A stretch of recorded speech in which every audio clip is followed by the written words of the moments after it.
കവിത ചൊല്ലുവാനായി Shri P Rishikesan സാറിനെ സ്നേഹാദരങ്ങളോടെ ക്ഷണിക്കുന്നു.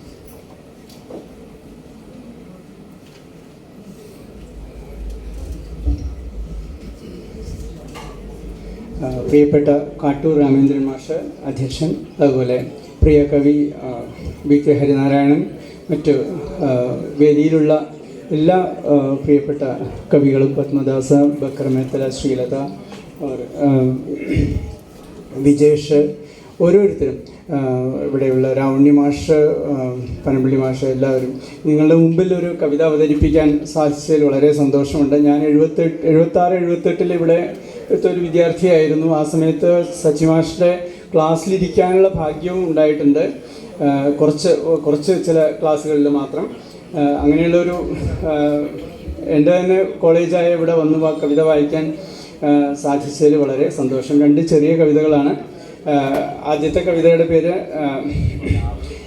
ഒരു ബുദ്ധ കഥയിൽ നിന്നും എടുത്തിട്ടുള്ള ഒരു ഭാഗമാണ്, അതിൽ നിന്നും ഉൾക്കൊണ്ടിട്ടുള്ള ഒരു കവിതയാണ്. പുന്നിക പറഞ്ഞത്. പുന്നിക ഒരു ബുദ്ധകഥകളിലെ ദാസിയായി ജീവിതം തുടങ്ങി പിന്നീട് ബുദ്ധഭിക്ഷുണിയായി പലർക്കും വഴികാട്ടിയ ഒരു വ്യക്തിത്വമാണ് പുന്നിക പറഞ്ഞത്. അപ്പോൾ ഇന്നും ഇത് റിലവൻ്റ് ആയിട്ടുള്ള പ്രസക്തമായ ചില കാര്യങ്ങളിൽ കൂടെ കടന്നു പോകാനാണ് ഞാൻ ആഗ്രഹിക്കുന്നത്. അതാണ് ആദ്യത്തെ ഒരു കവിത.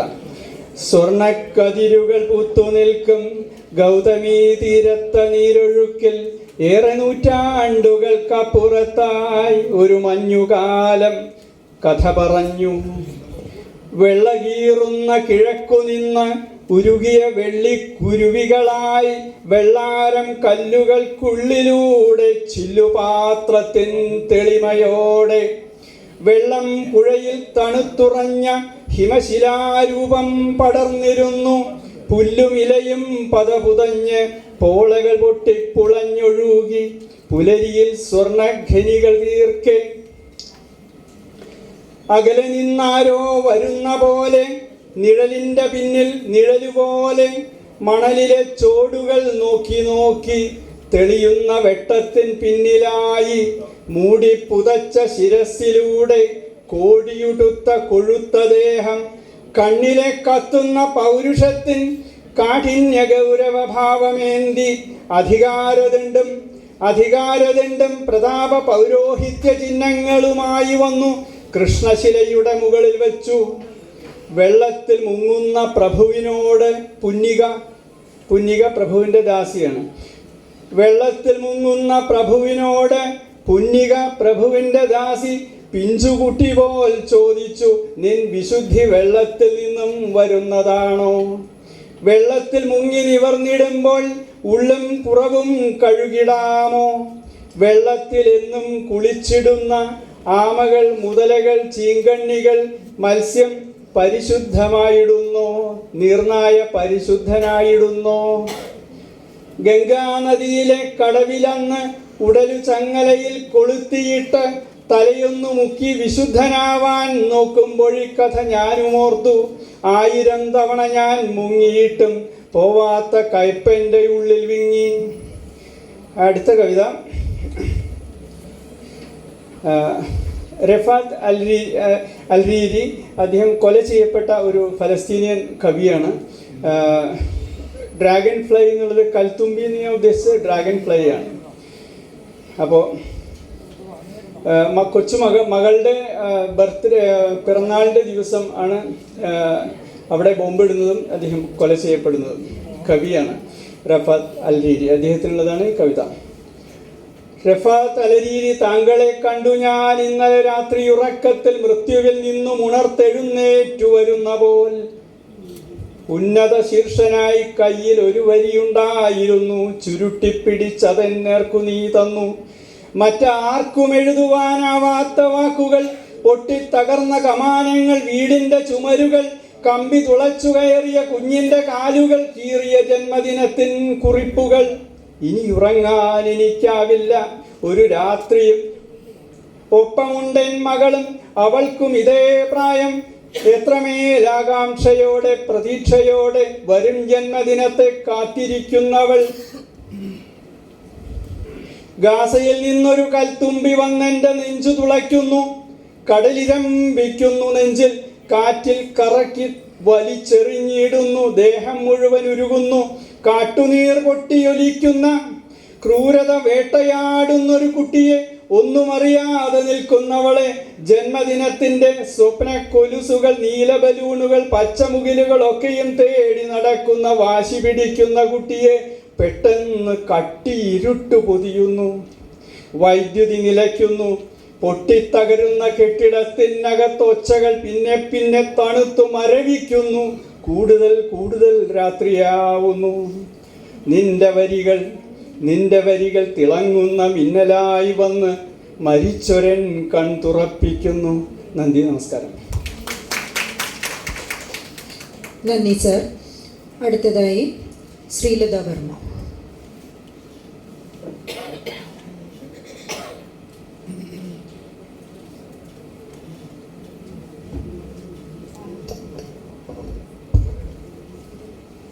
വേദിയിലും സദസ്സിലുമുള്ള ബഹുമാന്യരെ, പ്രിയപ്പെട്ടവരെ, എല്ലാവർക്കും എൻ്റെ നമസ്കാരം. മലയാളത്തിൻ്റെ വിശ്വകവി സച്ചി മാഷിന് സമർപ്പിച്ചിട്ടുള്ള ഈ ആദരം, ഈ കാവ്യോത്സവം, ഇതിൻ്റെ ഭാഗമായി ഇവിടെ എത്താനും കവിത അവതരിപ്പിക്കാനും കഴിഞ്ഞതിലുള്ള സന്തോഷവും അഭിമാനവും എല്ലാവരോടും പങ്കുവെച്ചുകൊണ്ട് എൻ്റെ കവിത അവതരിപ്പിക്കുന്നു.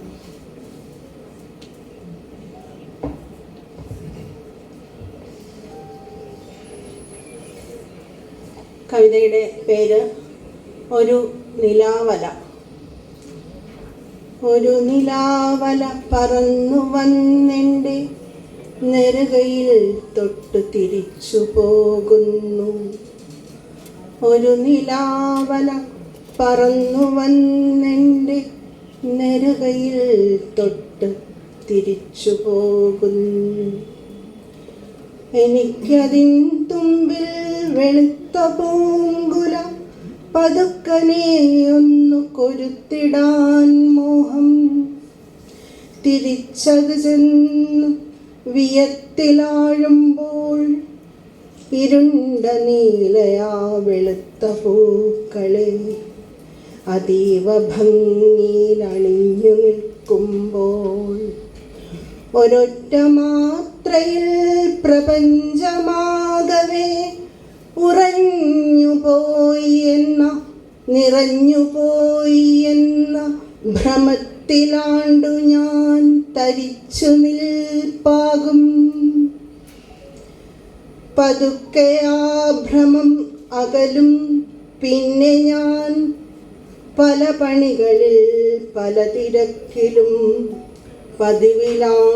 പതിവ് പോലാണ്ടു മുഴുകും. ജീവിതം പഴയതുപോലെ ഒഴുകി നീങ്ങിടും. തുടർച്ചകളെല്ലാം തുടർച്ചകൾ മണ്ണിൽ. ഇതാണു ജീവിതം, ഇതേ മരണവും. തുടർച്ചകൾ എല്ലാം തുടർച്ചകൾ മണ്ണിൽ. ഇതാണു ജീവിതം, ഇതേ മരണവും. ഇടയിലെപ്പോഴോ നെറുകയിൽ വീണ്ടും നിലാവു തൊട്ടപ്പോൾ കുളിർമയേൽക്കവേ വിയത്തിലേക്കെൻ്റെ മിഴികൾ പാഞ്ഞിടും. പഴയ പൂങ്കുല തിരഞ്ഞു വെമ്പലിൽ അതെങ്ങു മാഞ്ഞുപോയി. വെറുതെയെങ്കിലും ഒരിക്കൽ വീണ്ടും ആ കടുത്ത നീലയിൽ തെളിഞ്ഞു മിന്നുമോ കനവിൻ നാളമായി, കവിതയായി, പിന്നെ കരുണയായുമേ. എല്ലാവർക്കും നന്ദി. നന്ദി ശ്രീലത മാം. അടുത്തതായി ശ്രീ പത്മദാസ്.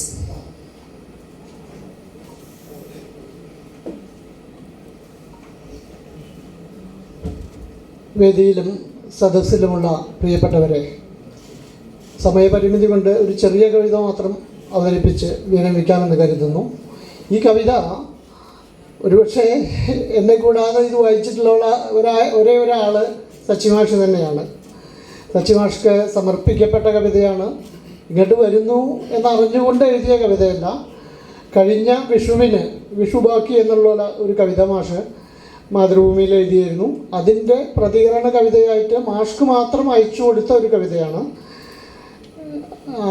ഇതിൻ്റെ പിന്തുടർച്ചയെല്ലാം മുന്നോടിയായി അദ്ദേഹം 2-3 വർഷം മുമ്പ് വിഷുവിനൊരു കവിത എഴുതിയിരുന്നു. അത് അദ്ദേഹം ഡൽഹിയിലുള്ളപ്പോൾ എഴുതിയ കവിതയാണ്. അതിൽ ഈ കൊന്നപ്പൂവ് കിട്ടാതെ സൂര്യകാന്തി പകരം വെച്ച് വിഷു ആഘോഷിക്കുന്നതിനെ പറ്റി പറയുന്നുണ്ട്. ഈ 2 കവിതകളും അദ്ദേഹം അഡ്രസ്സ് ചെയ്യുന്നത്, അഭിസംബോധന ചെയ്യുന്നത് തൻ്റെ പ്രിയ പത്നിയെ തന്നെയാണ്. അപ്പോൾ ആ കവിതയിൽ അന്ന് കണിക്കൊന്നയ്ക്ക് പകരം ഈ സൂര്യകാന്തി നീ സ്വീകരിക്കുക എന്ന് പറയുന്നുണ്ട്. പുതിയ കവിതയിൽ കസവ് കൊണ്ട് പൊൻകണി ഒരുക്കുന്നതിനെ കുറിച്ചാണ് പറയുന്നത്. ആദ്യ കവിതയിലെ വരികൾ ഇങ്ങനെയാണ്: ഒരു നാൾ തനിച്ചാകും നീ, അന്നും ഒരു കണം കണി നീ, നിന്നരികിൽ ഞാനുണ്ടാകും അദൃശ്യനായി, ഒരു വേള ഈ സൂര്യകാന്തിയെ കൊന്നപ്പൂവായി, ഒരു മന്ത്രത്താൽ മാറ്റും സിദ്ധിയെന്ന് എനിക്കുണ്ടാവും എന്ന് പറഞ്ഞാണ് ആ കവിത അവസാനിക്കുന്നത്. എനിക്ക് വളരെ ഇഷ്ടപ്പെട്ട കവിതയായിരുന്നു. ഒരു നാൾ തനിച്ചാകും നീ, അന്നും ഒരു കണി, നിന്നരികിൽ ഞാനുണ്ടാകും അദൃശ്യനായി, ഒരു വേള ഈ സൂര്യകാന്തിയെ കൊന്നപ്പൂവായി, ഒരു മന്ത്രത്താൽ മാറ്റും സിദ്ധിയെന്ന് എനിക്കുണ്ടാകും. ഒരുപക്ഷെ തൻ്റെ കവിതയുടെ മേലുള്ള നിശ്ചയദാർഢ്യം തന്നെയായിരിക്കാം ഇത്തരത്തിൽ സച്ചിമാഷെ കൊണ്ടൊരു കവിത എഴുതിക്കുന്നത്. അപ്പോൾ ഇനി ഞാൻ അദ്ദേഹത്തിന് സമർപ്പിച്ച കവിത ശിഷ്ടവിഷു എന്നാണ്. ബാക്കി വന്ന വിഷു ബാക്കി എന്നാണ് ആ കവിതയുടെ പേര്. അപ്പോൾ ശിഷ്ടവിഷു സച്ചിമാഷിന്. ഒരു നാൾ ഇന്ദ്രപ്രസ്ഥം തന്നില വിഷുവിൽ നീ, സൂര്യകാന്തിയെ ഒരു കൊന്നപ്പൂവായി മാറ്റുന്നു. ഒരു നാൾ ഇന്ദ്രപ്രസ്ഥം തന്നില വിഷുവിൽ നീ, സൂര്യകാന്തിയെ ഒരു കൊന്നപ്പൂവായി മാറ്റുന്നു. ഇന്നു നീ കവിത തൻ പിന്നിയ കസവിനാൽ പൊൻകണിയൊരുക്കുന്നു പിന്നെയും പ്രിയക്കായി. ഇന്നു നീ കവിത തൻ പിന്നിയ കസവിനാൽ പൊൻകണിയൊരുക്കുന്നു പിന്നെയും പ്രിയക്കായി. തിരിച്ചു പിടിക്കുകീ ലോകത്തിൻ നെറികെട്ട ചെയ്തികൾക്കു നേരെ നിൻ ഉള്ളിലെ വാൽക്കണ്ണാടി. തിരിച്ചു പിടിക്കുക ഈ ലോകത്തിൻ നെറികെട്ട ചെയ്തികൾക്കു നേരെ നിൻ ഉള്ളിലെ വാൽക്കണ്ണാടി. പിന്നെയും പിറക്കട്ടെ എത്രയെത്രയോ വിഷുവങ്ങൾ നിൻ വാഴ്വിൽ. പിന്നെയും പിറക്കട്ടെ എത്രയെത്രയോ വിഷുവങ്ങൾ നിൻ വാഴ്വിൽ. മർത്യസങ്കടം ഉറന്നു വാർന്നൊഴുകും കണ്ണീരൊപ്പാൻ. മർത്യസങ്കടം ഉറന്നു വാർന്നൊഴുകും കണ്ണീരൊപ്പാൻ. ഞങ്ങൾ തന്നുള്ളിൽ കാവ്യസത്യത്തിൻ കണി തീർക്കാൻ. ഞങ്ങൾ തന്നുള്ളിൽ കാവ്യസത്യത്തിൻ കണി തീർക്കാൻ. ഞങ്ങൾക്കുള്ളിൽ കാവ്യസത്യത്തിൻ്റെ പൊൻകണി തീർക്കാൻ ഇനിയും ഒട്ടേറെ വിഷുവങ്ങൾ അദ്ദേഹത്തിൻ്റെ വാഴ്വിലും കവിതയിലും ഉണ്ടാകട്ടെ എന്ന് ആശിച്ചുകൊണ്ട് നിർത്തുന്നു. എല്ലാവർക്കും നമസ്കാരം. നന്ദി സർ. അടുത്തതായി കവിത അവതരിപ്പിക്കുന്നതിന് വേണ്ടി ശ്രീ വാസുദേവൻ പനമ്പള്ളിയെ സ്നേഹപൂർവ്വം ക്ഷണിക്കുന്നു.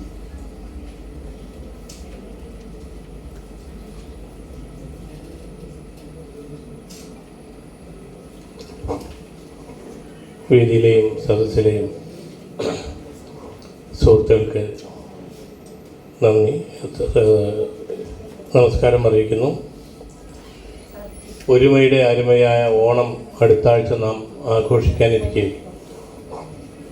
സത്യത്തിൻ്റെയും സമത്വത്തിൻ്റെയും സാഹോദര്യത്തിൻ്റെയും പര്യായമായ ഓണം എത്ര അടിച്ചമർത്തിയാലും സത്യം ഉയർന്നു വരും എന്നുള്ളതിൻ്റെ ഉദാഹരണമായ ഓണം. ആ ഓണത്തിനെക്കുറിച്ച് കുറച്ച് ശ്ലോകങ്ങളാണ് ഞാൻ എഴുതിയിരിക്കുന്നത്. അതിവിടെ അവതരിപ്പിക്കാം. ഓണപ്പൂക്കൾ. ഉത്രാടം പൂത്തൊരുങ്ങി മലയുടെ മുകളിൽ ഭാനുബിംബം വിളങ്ങി, നക്ഷത്രപ്പൂക്കളത്തിൽ ബലിയുടെ വരവിൽ വർണ്ണജാലം തിളങ്ങി, തുമ്പപ്പൂമാല കോർക്കാൻ മഹീലമനുജൻ അമ്പിളിത്തൊപ്പിലെത്തി, അമ്പേ എന്നാകലോകം അറിവിനുമറിവാം ശാസ്ത്രമേ നിന്നെ വാഴ്ത്തി. കാലാവസ്ഥകളാകെ ആടിയുലയും കോലങ്ങൾ മാറും ഭുവി ശോച്യാവസ്ഥയിൽ ഉള്ളുനീറിയുരുകും കാലക്രമങ്ങൾ കെടും. താളം തെറ്റിയ കാലവർഷമിടയും സൂര്യൻ കനൽഗോളമായി മാറും. ചൂടിലെരിഞ്ഞെരിഞ്ഞ് വിളയും വേവുന്ന കാലം വരും. പണ്ടു 3 അടി അളന്ന് മാബലിയെ മണ്ണിൽ നിന്നും ഒഴിവാക്കുവാൻ ദേവനെത്തി അവതാരമായി കുറിയ രൂപമർന്നു ധരണീതലേ. തിന്മ നന്മയെ ജയിച്ചിടുന്ന നിമിഷത്തിലും കഥ ഇതല്ലയോ? താണുപോകിലും ഉയർന്നിടും ഉലകിൽ ഉണ്മയെന്നത് ചരിത്രമോ? ഞാറ്റുവേലകൾ വിയർത്തു മാറിമുകിൽ പെയ്തതില്ല മലനാടിതിൽ. ആറ്റുനോറ്റ വിളവൊക്കെ വാടി മുഖമാകെ വാടി മലയാൺമയും. പൂതിയോടെ തിരുവോണ നാളിലൊരു പൂവിതൾ മധുരമുണ്ണുവാൻ ആധി കൊണ്ടു വലയുന്ന ചിത്രചലഭങ്ങൾ എത്ര മലർവാടിയിൽ. പൊള്ളും ചിങ്ങം പനിക്കും മലയുടെ മുകളിൽ നീരൊഴുക്കും മരിക്കും. പുഞ്ചപ്പാടം വിയർക്കും പുഴയുടെ സിരയിൽ പ്രാണനാദം നിലയ്ക്കും. പാടി പാടി ചുമയ്ക്കും കുയിലുകളഖിലം പുഷ്പമാസം നിനയ്ക്കും. പൂക്കൾ വാടിക്കിതയ്ക്കും ജനതതി വലിയേകി ഒന്ന് കാണാൻ കൊതിക്കും. മഴനൂലാൽ പുഴകൾക്കു ചർത്തുവാൻ ഉടയാടക്കുളി നെയ്ത കർക്കടം. വഴിമാറിയകന്നുപോയതും അറിയുന്നുണ്ട് കരിഞ്ഞ ഭൂതലം. മൊഴിപറ്റി ഒഴുക്കു നിന്നൊരീ തടിനിക്കുള്ളു പതഞ്ഞ സങ്കടം. പറയാനിനി ഏതു കാർമുകിൽ വരുമെന്നോർത്ത് വിയർത്തു നിൽക്കയായി. പൊന്നിൻ ചിങ്ങം പിറന്നു പുലരിയിൽ അനിലൻ പൂവിളിപ്പാട്ടുപാടി. വിണ്ണിൻ സൂര്യാംശു മണ്ണിൻ വനീല മലരിൽ വർണ്ണജാലങ്ങൾ നെയ്തു. മന്നൻ മാവേലിയെത്തും വഴികളിലഖിലം സങ്കടം തമ്പടിക്കും. ദൂരെ ചൂരൽ മലപ്പെൺ ബലിയൊടു പതിയെ നൊമ്പരക്കെട്ടഴിക്കും.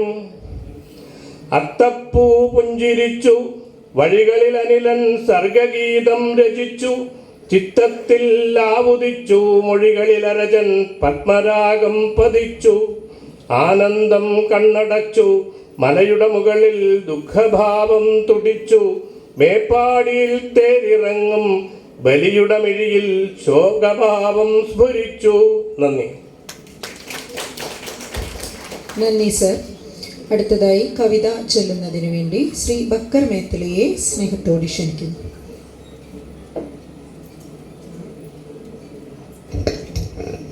വേദിയിലും സദസ്സിലുമുള്ള മുഴുവൻ പേരെയും അഭിവാദ്യം ചെയ്യുക. സച്ചിദാനന്ദൻ എന്ന് പറയുന്ന ഒരു കാവ്യപ്രതിഭ ഇന്ന് ഏറ്റവും കൂടുതൽ രാഷ്ട്രീയമായി ഇടപെടൽ നടത്തുന്ന ഒരു കവിയാണ് തൻ്റെ കവിതകളെ കൊണ്ട്. ഫാസിസത്തെ ഇത്രയധികം ശക്തമായി പ്രതിരോധിക്കുന്ന മറ്റേത് കവിയുണ്ട് എന്ന് ചോദിച്ചാൽ ഉത്തരം സച്ചിദാനന്ദൻ എന്ന് തന്നെയായിരിക്കും.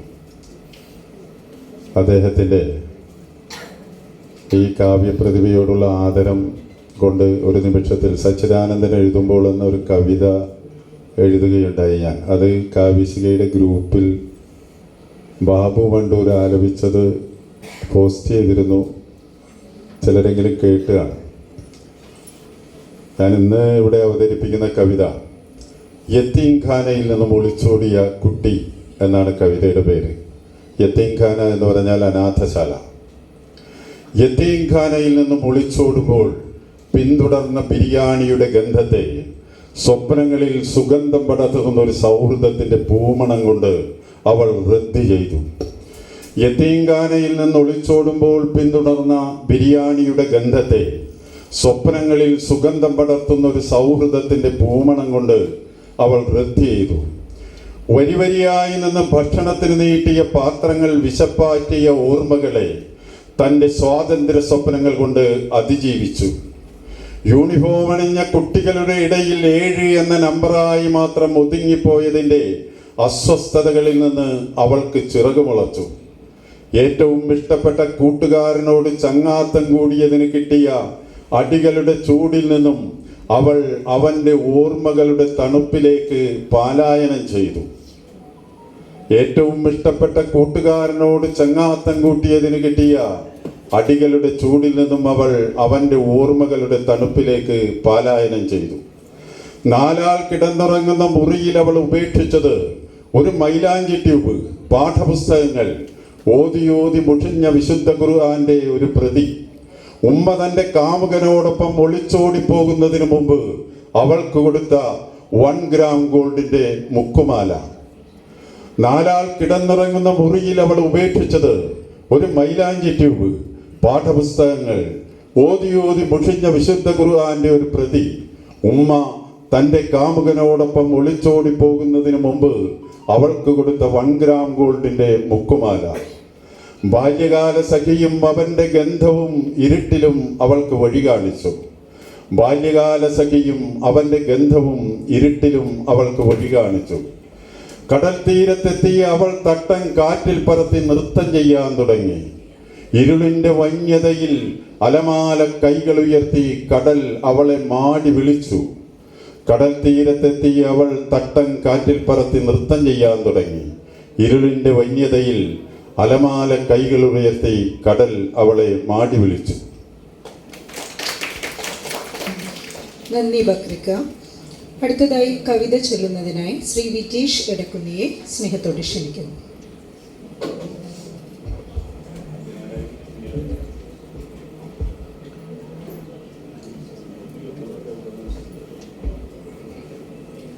സച്ചിമാഷെ ആദരിക്കുന്ന 3 ദിവസം നീണ്ടു നിൽക്കുന്ന സച്ചിദാനന്ദം എന്ന ഈ പരിപാടിക്ക് എല്ലാവിധ ഭാവുകങ്ങളും.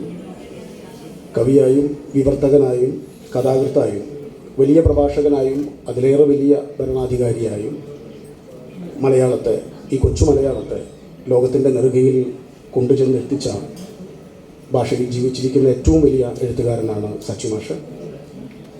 സച്ചിമാഷിൻ്റെ ആദരത്തിൽ നിങ്ങളുടെ എല്ലാവരോടൊപ്പം ഞാനും പങ്കുചേരുന്നു.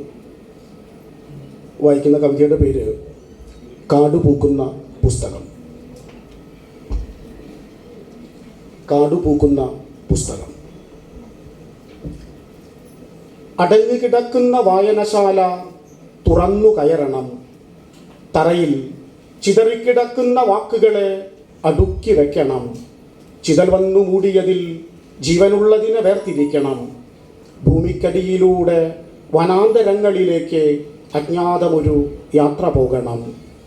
അടഞ്ഞുകിടക്കുന്ന വായനശാല തുറന്നു കയറണം. തറയിൽ ചിതറിക്കിടക്കുന്ന വാക്കുകളെ അടുക്കി വയ്ക്കണം. ചിതൽ വന്നു മൂടിയതിൽ ജീവനുള്ളതിനെ വേർതിരിക്കണം. ഭൂമിക്കടിയിലൂടെ വനാന്തരങ്ങളിലേക്ക് അജ്ഞാതമൊരു യാത്ര പോകണം. വീണ്ടും ആ വഴി തന്നെ പോയാൽ നിവർന്നു നിൽക്കുന്ന പുസ്തകങ്ങൾക്കിടയിൽ ഓർമ്മകളിൽ കാടു സൂക്ഷിക്കുന്ന ഒരു മരത്തെ കാണാം. വീണ്ടും ആ വഴി തന്നെ പോയാൽ നിവർന്നു നിൽക്കുന്ന പുസ്തകങ്ങൾക്കിടയിൽ ഓർമ്മകളിൽ കാടു സൂക്ഷിക്കുന്ന ഒരു മരത്തെ കാണാം.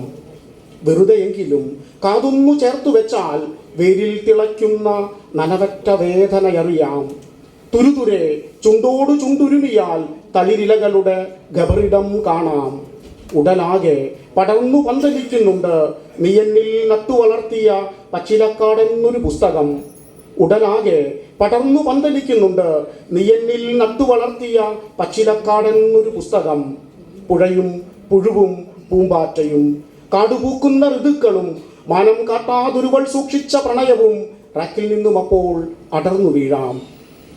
പുഴയും പുഴുവും പൂമ്പാറ്റയും കാടുപൂക്കുന്ന ഋതുക്കളും മാനം കാട്ടാതൊരുവൾ സൂക്ഷിച്ച പ്രണയവും റാക്കിൽ നിന്നും അപ്പോൾ അടർന്നു വീഴാം. പുറത്തെ മഴയ്ക്കൊപ്പം ഒന്നോർത്തു നോക്കൂ തയ്യായിരുന്ന അതിൻ്റെ പൂർവ്വകാലങ്ങളെ. പുറത്തെ മഴയ്ക്കൊപ്പം ഒന്നോർത്തു നോക്കൂ തയ്യായിരുന്ന അതിൻ്റെ പൂർവ്വകാലങ്ങളെ. നിശബ്ദം എടുത്തു വായിക്കൂ ഒന്നുകൂടി വലുതാകും ഓർമ്മകൾ. നന്ദി. നന്ദി സർ.